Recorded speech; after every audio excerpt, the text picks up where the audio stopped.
Isang napakagandang hapon po sa inyong lahat. Narito ko ngayon para sa update ng mga lotto result ng PCSO. Kaya naman, ihanda na ang inyong mga ticket para sa ating 2pm lotto draw ng 2D Lotto at 3D Lotto ngayong araw. Huwag na nating patagalin pa. Here's our lotto result.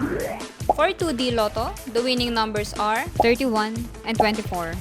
In exact order. Pwedeng manalo ng 4,000 pesos pag nag-match ang iyong mga number in exact order. 2,000 pesos naman para sa Rambolito System Play. Para naman sa 3D Lotto, the winning numbers are 4, 9, and 6 in exact order. Pwedeng manalo ng 4,500 pesos pag nag-match ang iyong mga number in exact order. 750 to 1,500 pesos naman para sa Rambolito System Play.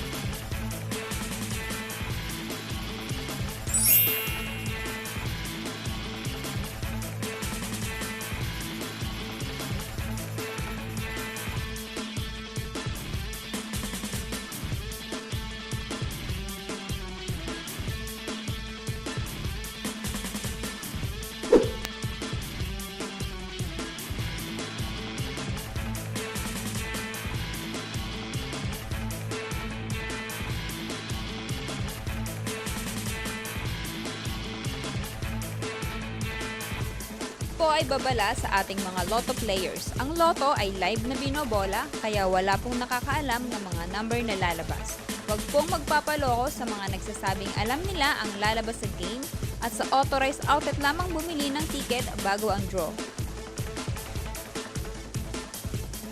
Para maklaim ang inyong prize, pumunta lang sa authorized lotto outlet pag nanalo ka ng umabot sa 20 to 10,000 pesos.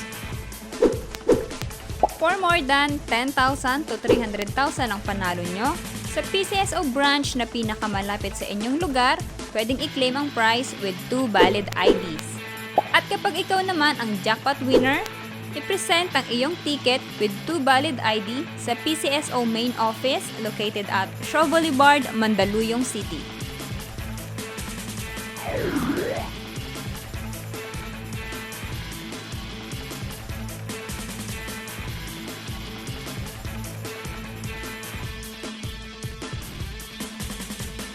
Congratulations po sa lahat ng ating winners at magkita-kita tayo mamayang 5pm draw ng ating 2D Lotto at 3D Lotto. Maraming salamat po.